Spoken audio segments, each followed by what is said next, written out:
What's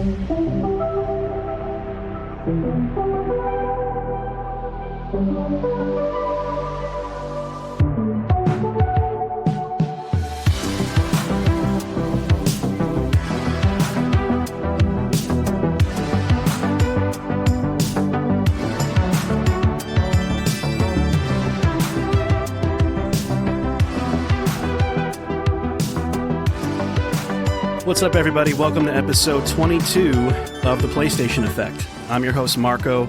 Joining me is my good friend and co-host, Pablo, and each week we explore the past, present, and future of PlayStation. And in this episode, we'll discuss Master Chief's long-awaited debut on PlayStation with Halo Campaign Evolved. Plus, God of War Laufey has a release date, but where's the hype? We'll discuss all of that and much more right here on the PlayStation Effect. So get settled, get situated, subscribe, and let's get started. But first and foremost, Pablo, let's talk about how gaming's been treating us lately. And I wanted to run something past you that I kind of decided to do with this whole physical disc scandal going on with PlayStation. Because I think, like a lot of other people out there, man, like, I kind of find myself trusting PlayStation less and less these days as more and more of these anti-consumer decisions keep piling up. And I think with that loss of trust, it's made me kind of question how much I want to keep investing in an ecosystem that is asking for more loyalty without really doing enough to earn it, if that makes sense, right? Yeah. Now, that doesn't mean I'm walking away from PlayStation. That's not what I'm leading to here. But I also don't want to pour my money into digital games and inadvertently signal to PlayStation that I'm all aboard their digital-only future, if that makes sense. So that's why I think for the foreseeable future, I've decided to kind of join GameFly's service as my primary way to kind of play PlayStation games going forward. Now, there'll be exceptions like GTA 6 and games like Final Fantasy 7 Revelation because I plan on replaying those games a lot, so renting them wouldn't really make sense, right? But for everything else that I suspect will be one and dones, this is kind of the plan I'm going with because, it's, first of all, it's cheaper.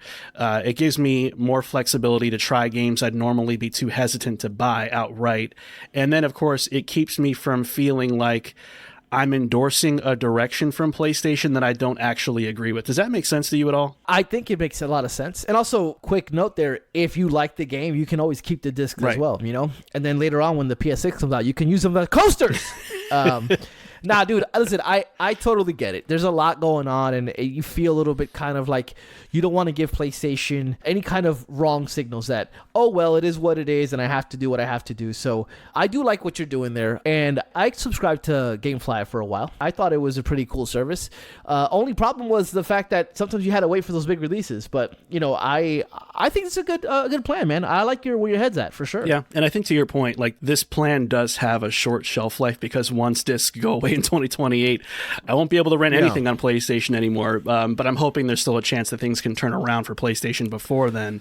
And if they don't, I do have bigger decisions to probably make down the road, but for now at least it feels like the right move for me. So that said, I've got 007 First Light coming first for me. Yes, finally. So I thought you'd be hyped to hear that because I know you were really big on that game, and I've had my eye on it for a while. Yeah, and I heard they just put out a patch too to add some stuff to it, make some fixes and everything, which is pretty awesome. So I'm looking forward to getting in there and trying it out, and you know, it'll just give me a little bit more cushion to try certain things. I also got a Switch 2 that I'm giving my daughter for a birthday present, and so that's a whole new ecosystem to invest in. So now I get to get some games off of that, try Star Fox out, Splatoon Raiders, things like that I wouldn't immediately jump out and buy right there day one, but I can, you know, just put them in my rotation and see how it works out. So I'm pretty excited about it. But other than that, I finished Assassin's Creed Black Flag Resynced the other day. I enjoyed it for what it was. Yeah, it was.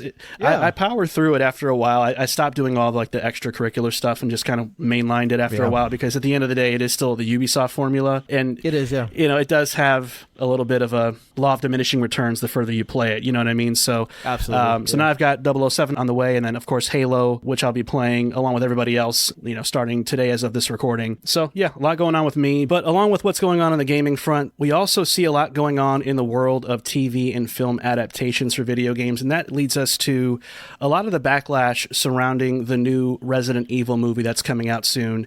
And I want to give you the floor here, Pablo. Kind of walk us through what exactly is going on, why this backlash exists, and then kind of, give me your take on where you stand on all that. Yeah, Marco, the new Resident Evil trailer just came out, and it's been getting kind of beat up online. A lot of people are not happy with it. They feel that it doesn't really scream Resident Evil to them, right? There's not the known characters that you may know, like a Claire Redfield or Chris. And so they are kind of rebelling against the notion that this should even be a Resident Evil movie. It feels more like Zach Greger is doing a zombie movie and attaching the Resident Evil name to it. And I understand that part of it. I really do. Have you heard anything else? Yeah, I mean, I think it's just a lot of just the fact that what makes it seem Resident Evil is more coming in the form of Easter eggs, like the brand of shotgun shells, than anything that's super overt that makes it feel like it is running parallel with the actual game. So I think to your point, it just doesn't feel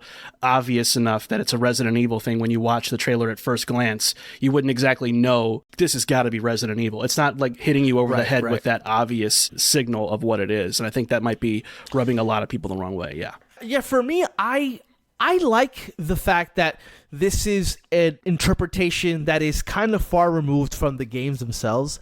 There's been 7 movies that came out that haven't been very good, that were trying to, in their own way, tell the story of Resident Evil as we know of in the games. And I think trying to do that again might kind of have diminishing returns. There's expectations that people have, kind of portrayals of certain characters, the way they look, the way they talk. That is hard to kind of nail for everybody, because everybody has their own idea of what a movie version of their beloved characters should be. So the fact that he's taking this approach, and if you look at it from the outside in terms of just kind of the plot line, it's a man surviving a virus in Raccoon City, trying to get out and using the limited resources in order to ensure his survival. I think that is very much a Resident Evil type of game. And I just feel like there's a lot of people who are jumping to conclusions as to what this is going to be or what it's not going to be. I just feel that if you have a premier director, a director that is sought out to do its horror films, whether you love his films or not, and he's tackling Resident Evil, I think that there should be some sort of wait and see approach to what this could be. I always talk, and I know I mentioned to this you offline, that when Capcom was down on Resident Evil, like it wasn't doing well with Resident Evil 5, which did fine, and then 6 was really kind of like the nail in the coffin, many thought, for that series. They kind of relooked at the entire franchise and started all over, basically, with Biohazard, with Ethan Winters. And as that game was successful, eventually they were able to bring back those beloved characters back into the fold, and people were back on. I think that this could be a really cool entry point for the movies, where it starts off pretty bare bones, and there's not a lot of the characters you love. If it's successful enough, who says that this movie can't grow into something bigger and something more than just a offshoot of Resident Evil? It could potentially have characters that you love. It just feels a little bit like it's a movie. Why not focus on the fact that it might be a good movie before it's a one-to-one adaptation of your favorite Resident Evil game, whether that's 1, 2, 3, or 4, or even 5. Yeah. What do you think, man? Yeah, for me, I think what I would have preferred is that the pitch for this movie be a little bit more clear. If this is a movie where he wants to basically create his own Resident Evil cinematic universe of sorts, a la MCU, then great. That helps me kind of set my expectations in a different place, in being more open-minded to what he wants to do in this own version of Raccoon City / Resident Evil. And I can then just kind of sit back and go, okay, let me see where he takes me, right? But when you're telling me the name of the movie is just plain Resident Evil, and you're telling me that it is part of the timeline of some sort, now my head starts going in a different direction, where I'm expecting more crossover, I'm expecting more familiarity to the games, where maybe they don't need to star some of the characters from the games, but I want to see more things that make me go, oh, yep, they got that, that's here. And it's not just, like I said, these small little Easter eggs that give you a nod to Resident Evil, but it's not overt enough to make you feel like you're really in Raccoon City. And that's where my disconnect was with the trailer, because when you watch it, and you don't know it's Resident Evil, it kind of looks like your typical zombie movie trailer. Now, again, he is very talented at what he does, and I'm sure he's got a really good vision for this movie. I really do. I really believe that. But I think it's all in the pitch and the presentation, and I don't think that he did himself any favors in the interview that's been circulating. The way that he talked about it, it felt a little flippant for me, and I think that rubbed people the wrong way too, where he might very well be passionate about Resident Evil. But I think the way that his passion came through in terms of how he was explaining his own vision felt very much like, don't you guys have phones, when the Diablo mobile game came out? And I feel like that's where he lost people. Now, I don't have this fiery passion in me to kind of boycott the movie or go against the movie. I really don't. And I hate to say this so, indifferently, but I don't necessarily care one way or the other how this movie turns out. The games are always going to be what matters most to me. This is just an added bonus if it turns out great. But I don't think that particular interview did him any favors. That's my whole thing. It's just the way that all this has been presented to people, I think, is where things went a little wrong. Yeah, I think he's been very clear about the fact that he's a huge fan of the video games. And I think when he released that teaser trailer and saw the backlash he got a couple of months ago, he let that get to him. And he's like, damn, I'm a fan of this, and I kind of want to do my own thing, and people are holding me to a certain thing that they want, and I don't want to do that. And so he comes out. I agree. It did come out a little bit flippant, and it sounded like he was mad at people for daring to question his vision, and the reality is you don't know what his vision is. I will say, though, I think he kind of fucked up a couple of months ago when he said this game takes place parallel to the events of Resident Evil 2 and 3. And then people saw the trailer with the snow. I think he kind of let it slip that he is possibly redoing those movies later, and he's setting it up with this one in a more modern times. Because why would he say that? And then 2 weeks later, the trailer comes out, there's snow, it's not 1998, it's 2026. It just felt a little bit like, why would you say that if you already had this movie in the can and knew what it was? I almost feel like people are going to watch this movie and we are going to see a little bit more than what we think when it comes to the marriage between the game and the movie. That's just kind of where I'm at because of what he said and how a week or two later, the trailer was completely different from what anybody thought, Yeah. All we can do is really just wait and see. I mean, at the end of the day, I'm interested in seeing it to see how it pans out. And I'm sure it'll be, if nothing else, a solid movie. I feel pretty good about that. You know, I don't think we're going to walk in and go, man, that was, even for a zombie movie, that was bad. I don't think we're going to feel that way. No.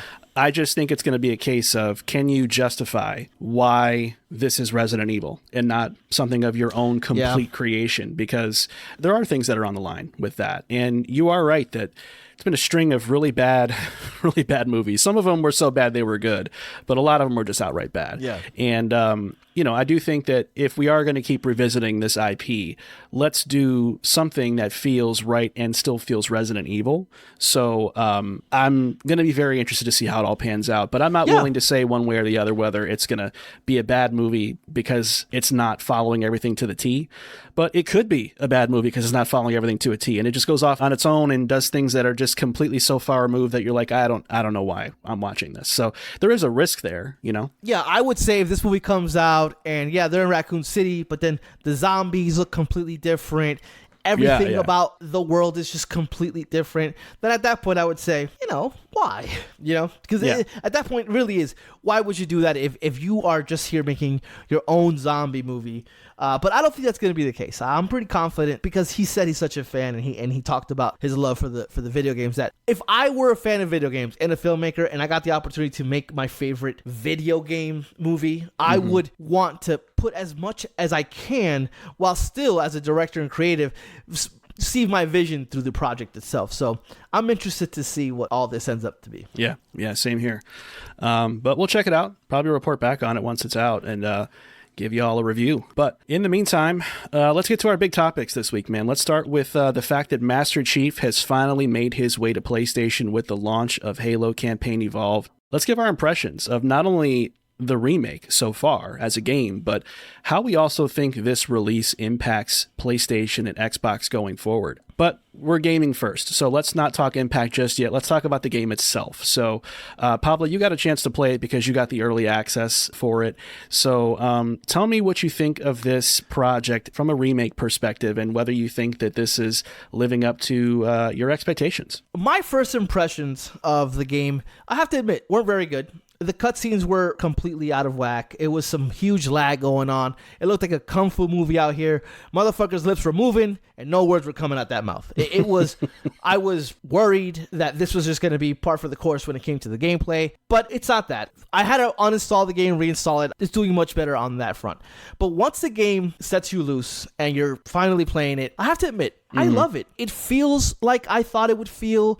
It feels like you remember it, but only in 2026. I think the Unreal Engine 5 of it all, there's not much there that I can say that feels very Unreal Engine-y. You know, I think visually it still maintains the artistic vision. I think it still plays a lot like Halo. In fact, the gunplay is sublime. It feels how I remember it feeling when I first played it. I had some trepidation feeling maybe it won't feel like I remember. Maybe the sprint, a lot of the changes are going to make the game feel way too different. And that's not the case here. It feels very much Halo, and I'm having a great time with it. However, I would say there's a sad truth behind all this. Through my nostalgia, I'm finding that I'm loving the game, but in the back of my head, I do kind of recognize that there's no sophistication in the gameplay itself, even with the new additions, and that there's something here with the series that feels outdated, even though the game looks beautiful. And I think that's a bigger issue with the Halo series as a whole, and we'll talk about that a little later, but it's been great, but there's been a little bit of a sadness to it where I'm like, they're going to have to do a lot of work for new Halo. Yeah, I've been hearing a lot of that. I've heard that it still feels too antiquated. And I think there's a lot of reasons for that. I think they probably wanted to be careful to not fuck with too much stuff and piss off the hardcore community. But I also think that the hardcore community needs to loosen up a little bit and allow a remake to actually remake certain things that need to be retouched. But when you've got people online arguing about the hue of a plasma pistol and things like that, and it gets super granular, and then it's not my Halo, then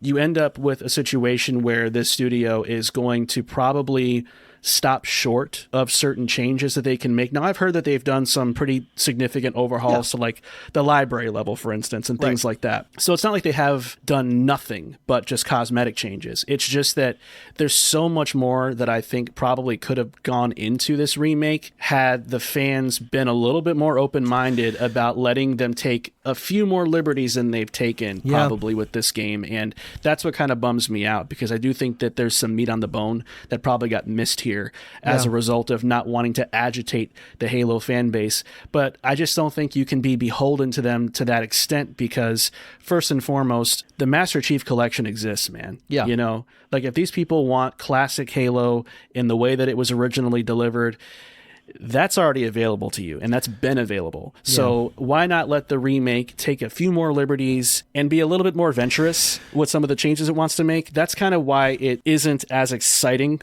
of a game to step into for me right now as it probably could have been if they had been allowed via the community to have the green light to do more things, if that makes sense. Yeah, that makes a lot of sense. I just think that there's a lot of levels to remakes. You know, you have the one-for-one remakes, then you have remakes that completely change the way the game operates on many levels, and then you have the Final Fantasy type where it's a reimagining of everything. And I think that this feels more like a preservation remake, preserving what people love about the original Halo while bringing it into the new era, but not so much to where it feels like a completely different game. And so I do see that point of view, kind of introducing people who have never played Halo before into Halo and not giving them something that is completely different from what your dad played or a cousin or something like that, and kind of giving them the experience that other people had when they first stepped into Combat Evolved. But I think because of I'm such a fan of the series itself and so familiar with this game specifically, I do fall in the camp where I do wish that they did a little bit more, because like you said, I have the Master Chief Collection, I have the 25th year anniversary remake that they did, I have all that stuff in my library, so replaying this is fun, but I do definitely fall in the camp where I wish this was more something to indicate where the series was going to go rather than where the series has been, you know? True, because the whole point of this remake is campaign evolved. Yeah. So let's evolve some shit. Let's do some things, right? So live up to the name. So it sounds like it's been more of a half measure, but I also feel like they were just kind of shackled out of doing certain things they might have wanted to try doing because of the fan base being so tough on them. But let's think outside the game now, and let's talk about impact here. And I want to start with kind of an open-ended question, but it's kind of that way on purpose because I want to get your read on it.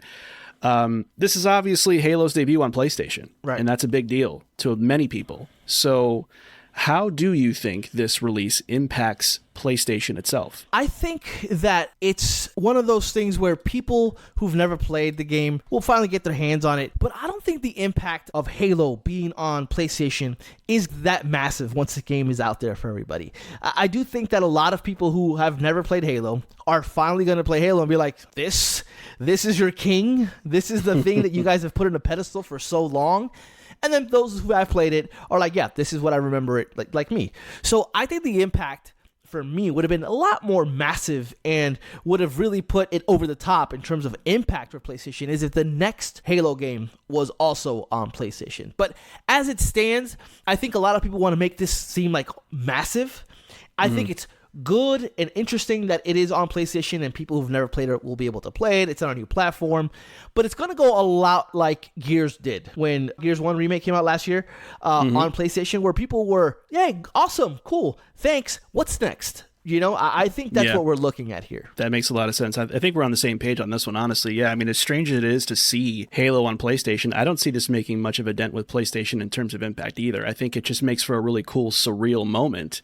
But to me, that's just it. It's just a moment. Once you get past the whole, wow, I can't believe I'm playing Halo on my PS5 sort of realization, I think all that's left is rather hollow. It just doesn't put PlayStation in a different light, nor does it hurt them either, obviously. And I think that's partly because Halo doesn't have the same gravitas as the old days. You know, if this is prime Halo we're talking about and that came to PlayStation, totally different story, right? We'd be looking at PlayStation as the only console we'd ever need if you're able to snag Halo in its prime era.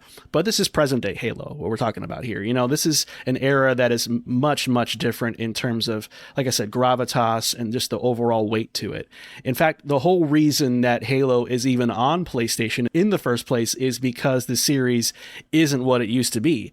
And one of the biggest contributing factors as to why the Xbox Series S and X has missed the mark this whole generation. Because Xbox can really only go as far as Halo takes them. So when Infinite failed, we kind of landed here. And whereas here, well, that's a place where Halo kind of needs a resurgence. But to do that, you have to show newcomers everything that makes Halo an all-time classic and not just the single-player campaign. That's right. So there's only so much momentum that I think Campaign Evolved can have on PlayStation as a result, because without that old, familiar groundswell of buzz around the multiplayer, all you really have is a really nice remember when campaign experience that's definitely more elevated to modern standards, which, mind you, isn't a bad thing. It just, to me, doesn't stamp PlayStation as like, oh, wow, this makes PlayStation the definitive place to play because we got the full Halo experience here. That's right. That still exists elsewhere, and until that changes, or if that changes, I don't think this is really much of a big deal one way or the other for PlayStation. And like you said, they're only getting half of the experience because what has made Halo so successful, its campaigns are up there, but it's multiplayer. And unfortunately, PlayStation fans, people who are on PlayStation who've never played a Halo game, are not getting that full experience because they will not have an online multiplayer mode. So that is half the battle, if not 75% of what makes Halo so special for so many years. I would say it would be a massive impact if, like, the Master Chief Collection came out on PlayStation. That'd be huge. Way more of an impact than just half of a thing of a Halo game that came out so many years ago. So it's not really changing the landscape of the industry. Yeah, but we have to talk about the Xbox side of it too, right? Because Xbox, at least in the previous regime, did give this up to PlayStation. So now, of course, Xbox has new leadership under Asha Sharma. And it makes for a really interesting question that I wanted to ask you too, is whether you think Asha Sharma will keep Halo on PlayStation after this. I don't think so. I don't even know what they want the next Halo game to be. We've heard rumors about them not having anything in development right now, that there was a Halo game that got canceled, and they're pretty much on step one now. So going forward, the future of Halo, in terms of it being exclusive or not, is about the success of the next console, right? Of the success of Xbox going forward. If they're really serious about pushing Project Helix and it being them bringing back the console that we all loved, then I don't think any of these pillars of Xbox will be on PlayStation ever again.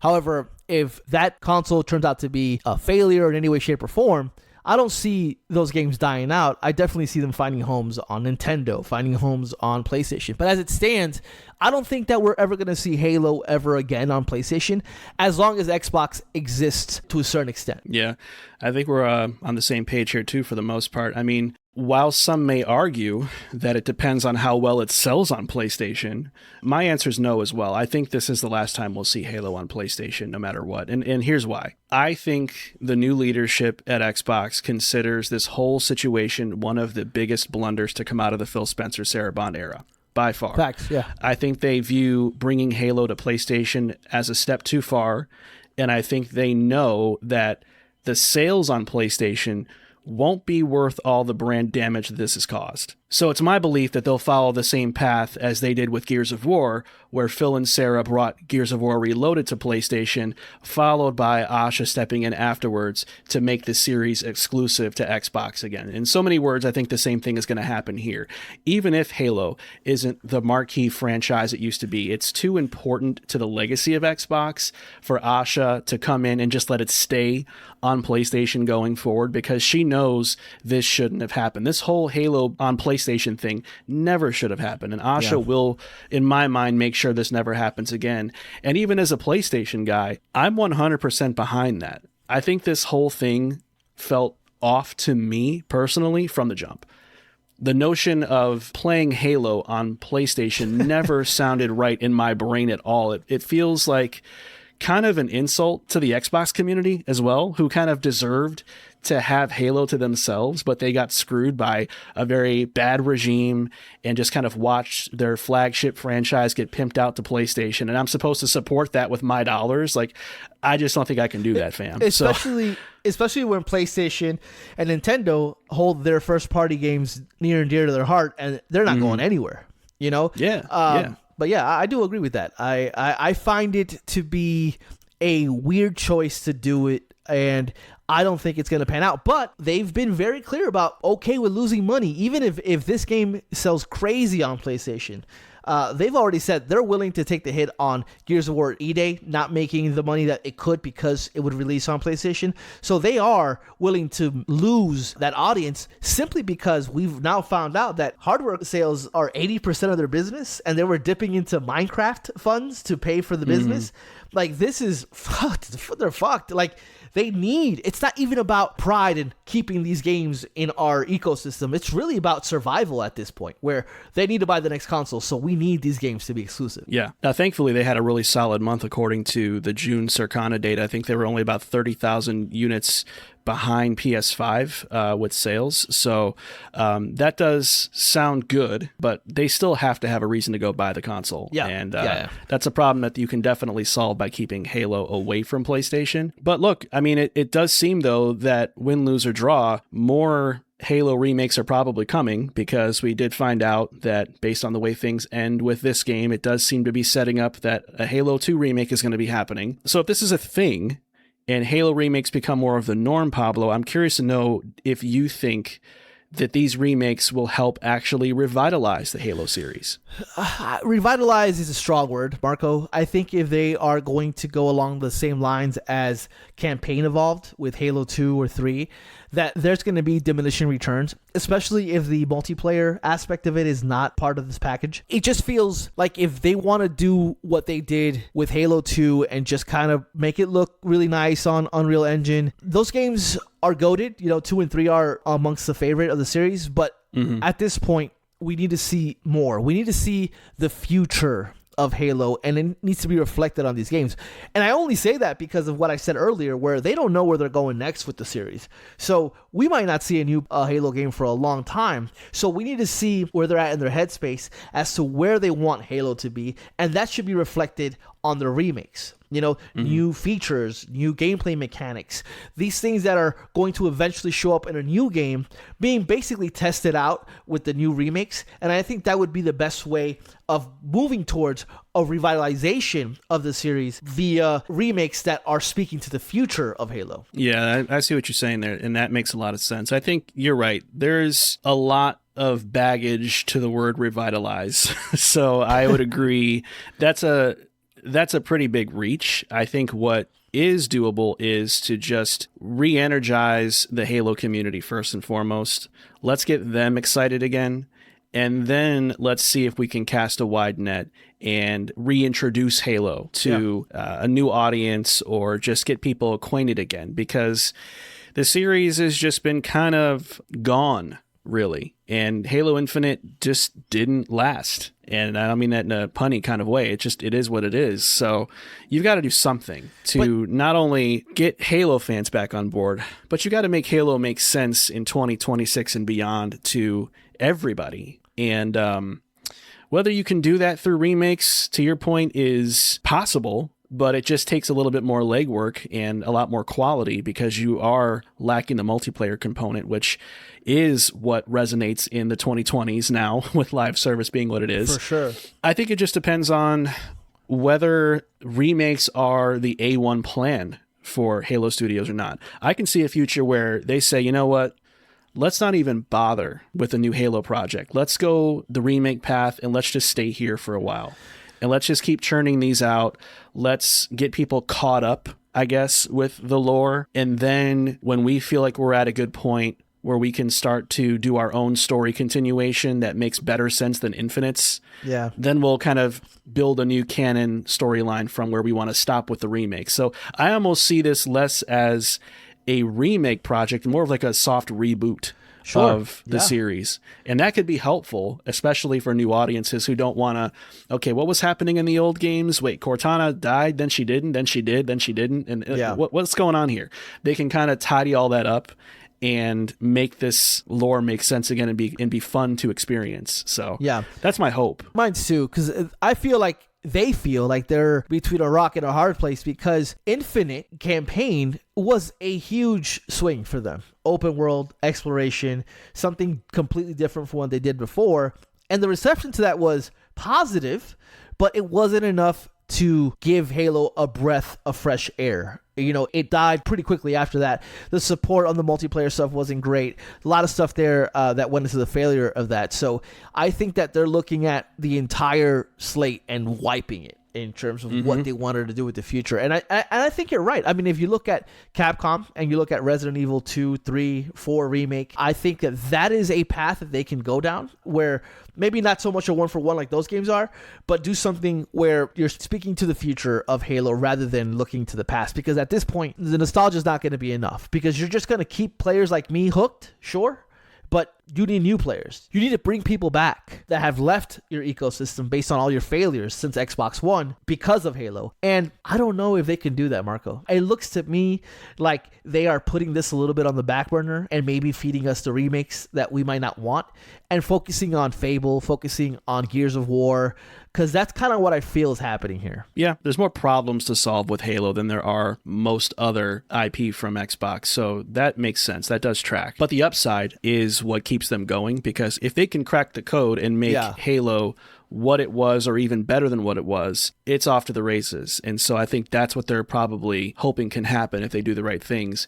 It's just going to take making sure that Halo Studios, formerly 343, can get its shit together and not repeat a lot of the same mistakes that they've made in years past, because although the name of the company's changed, a lot of people still claim that internally some of the same problems, especially around management, still exists. And if that's the case, then I don't know if there's really much hope for this franchise if it's just going to stay with this team, because I would have imagined they should have lost this franchise after Halo Infinite, but they clearly got another stab at it, and this game seems to be a good step in the right direction, but a lot more stuff for them to solve. Well, in the meantime, though, let's just kind of see what happens with Halo's debut on PlayStation in terms of sales, and what the discourse is around how good this remake is as people spend more time with it, and maybe we'll get some more answers as to what the future holds for Halo as a series and in terms of its exclusivity as time goes on. But let's go ahead and move on to our final topic of the day, because at this year's San Diego Comic-Con, Santa Monica revealed the release date of God of War Laufey,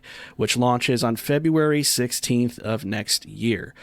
We also learned that the sequel to this game will star Kratos once more. But I wanted to talk about it a little bit because I wanted to gauge the community's hype levels for this game, first and foremost, Pablo, because I don't know about you. You're a little bit more in tune with social media discourse than me, but I kind of did my perusing and didn't really feel like this gained any real traction. It felt like a release date that just kind of happened out of nowhere, which we'll talk about that in a second. And people just kind of accepted it and sort of moved on. And in comparison to previous God of War titles, when you got a release date, the world stopped. You know, it's like, oh my God, we know when it's coming out. We've got to pre-order it. Let me know when I can pre-order it. This just felt a little blasé to me. So how would you describe the community's hype levels for this game? Yeah, if you filter out all the nonsense hatred for obvious reasons, you know, a woman leading the game, what the hell? I think you have people who have real issues with what is this game? Where does it fall on the timeline? Is it a main line? You say it's a main line, but there's so much going on outside of it where it doesn't really feel like the next evolution of the series. And then you got people who are quote unquote positive on it, and all they're saying is, hey, it's the next God of War game, I'll play it. And that's kind of where I'm at, where it's like, it's a big release by Santa Monica, it's the next entry in their series, I'll give it a shot. And I feel like the community itself, when you look at the social media of it all, nobody seems over the moon hype, like next level, like what you would expect from the next quote unquote mainline entry to a God of War game. What have you seen? I've seen a lot of people just kind of go, oh, cool, I'll play it, and then just kind of move on with their lives. So yeah, I think that to me seems very reminiscent, oddly enough, of Saros to me. Like when Saros was a few months away from coming out, we had an episode asking a very similar question of where's the hype for that game? And it just felt like people were like, you know what? It's more of the Returnal formula with a different coat of paint, different lead character, different story arc. And I'm like, damn it, if that doesn't sound exactly like what's going on here, you know? So I think maybe it's a combination of that and maybe just the overexposure of God of War with a lot of different projects going around at the same time. We've talked about it many times over on the show. The fact that there's 3 remake projects in motion, the fact that there was a 2D side-scrolling pixel art God of War that didn't really go over that well. There's an Amazon Prime TV series that's now kind of in flux because the lead actor got himself injured on set. But it's just a lot of God of War. And maybe we haven't been able to miss God of War enough. Here's what I think is happening. It's always good when a studio announces a game when it's only a couple of months away, you know, and they know exactly what they have, so they can show 20 minutes of the game like they did with Laufey. The issue is that I think Sony fucked up a little bit where they let the hype boil over to a point where nobody was going to really be able to reach the highs that Sony thought they were. Why? Cory Barlog's next game is going to be in the God of War series. It's not going to be attached to the series, or maybe it is going to be attached to the series. Nobody knows. Cory Barlog is writing it. Cory Barlog is directing it. Then this game comes out and it's completely different. Cory Barlog did not write it. He is not directing it. And so it felt that people were confused as to, is this the Cory Barlog game that he's been kind of working on? You know, is this the next really big entry into everything? And because they waited so long to talk about it, and when they finally release it, it's nothing that what people expected, that it kind of brought people to a point where they just don't know how to feel about it. They don't. I don't think they do. Yeah. And I think that just speaks to what they're going to do between now and February. Yeah. To make this game more sensible to people who are a little confused or are a little indifferent or just not quite sure what to make of the game, but open-minded, because it's a pretty strange time to release the game as it is, for being like a marquee franchise for PlayStation, and it comes out in February when you think, well, that should probably be their holiday game unless they have something like Intergalactic slotted there. So I'm going to be very curious to see what they do. Speaking of February, though, do you think that release window is as strange as I kind of think it is, or do you think it's fine because maybe it was supposed to come out this year or something like that, but GTA got in the way? Yeah, that's kind of what I think. Grand Theft Auto, it's really putting the pressure on a lot of these games. And I think when they saw the hype or lack thereof of Laufey, they felt maybe this game is not going to be able to compete within the window of Grand Theft Auto. And I feel like they probably were like, let's be a little safe and go to February. And the reason I think a lot of people are picking February is because fiscal year's ending for some of these companies, and they got to get the game out in order to make the money that they are supposed to be making. So I think that's why so many games are being slotted into February. So So I definitely feel that they were taken aback with the lack of hype and the lack of positive feedback from what they showed, because they showed the game very confidently, 20 minutes of it, and then to kind of not say anything, and then it comes just out of nowhere and say, hey, February, and you're like, damn. A day before the Fable early release sounds like a weird time. Almost sounds like you're throwing the game out to die, but I just feel more or less that they're confident that this game is going to be better than those games at the very least in terms of how people talk about it. So they're not too concerned about Fable or anything like that. That's kind of where I'm at. I don't think it's anything other than that. What do you think? You think something different? I think it's a little bit of something different. Okay. I think, and this kind of leads into something I was going to talk to you about with just, the timing of this announcement of the release date too. I feel a little damage control here. Like, I don't necessarily feel like this is a GTA thing that pushed the game out to February. I think they moved this game's release date up from a certain time, maybe mid 2027. And I say that because the backlash that they're still getting on the internet right now about this physical disc scandal is not getting any fucking better, man. And maybe their thought was, hey, we got Comic-Con coming up. Hey, guys, announce the release date. Hurry up and announce the release date. So we find out on a Friday night at 9:44 p.m. the release date of one of your biggest franchises in the entire history of your catalog. That is weird to me. So I feel like not only, and I guess the Comic-Con thing happened at a certain time because there was a panel. I get that, but I still feel like some Sony executives got around and said, okay, we gotta get the people off this topic somehow. You announce the release date.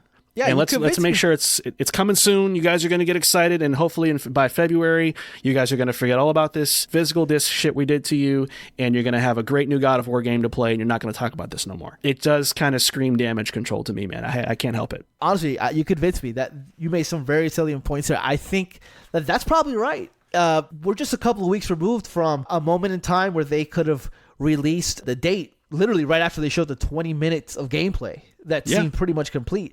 So that's a good observation, man. I agree. Yeah. Now the question is, do we think that this attempt at flipping the negative public opinion of the brand could work? Do you think this could actually be effective, or do you think people are going to stand on the square and be like, no, we don't give a shit? I mean, hey, we'll play the game, but we're not getting off this topic with the physical disc thing. I don't think Sony has any real motivation to change their minds on this. I think this is less about current times and more about the future and PS6 and what that's going to be. So there's literally, in my opinion, nothing that can happen that is going to change their minds. And I do think that they're 100% banking on this game being something that people talk about more than the fact that the future of PlayStation is discless. I definitely think that this is a very concentrated effort to try to shut people up and try to ride it out as long as they can, because they feel that eventually people are just going to give in. People have already been giving in, and I think that they feel by February, and then you smack them with a God of War game, that they're just going to be like, shut up, sit down, you'll like it type of ordeal. I definitely think that that's what they're doing. It sounds very PlayStation to do that, unfortunately. Do you think it'll work? No, I don't think it's going to work. I don't think it's going to work because it would have worked if the hype levels for this game, like we talked about, was a lot more white hot than it actually is right now. It seems very muted. Now, if this was a brand new God of War game starring Kratos and it was more familiar, more traditional, for lack of a better term, then I think the hype would have definitely played a role in at least diminishing some of the venomous nature of the discourse right now. But the fact that people are already kind of iffy or just a little bit neutral on the game, I don't think it's going to be enough. So I think it'll work if the game comes out and it's truly incredible. Like it comes out and it blows people away. The connections to the other games and the way they kind of meld all that together and whatever the story may be, I think it could really work for them if this game is better than God of War and Ragnarok. Mm-hmm. Now, is that possible? Yeah, maybe, but I don't know. Because they're already talking about the next game. They're already talking about the next God of War game. That's a good point. That's a really good point. Like, they're very quick to say, oh, and the next one's got Kratos. It's like, what's wrong?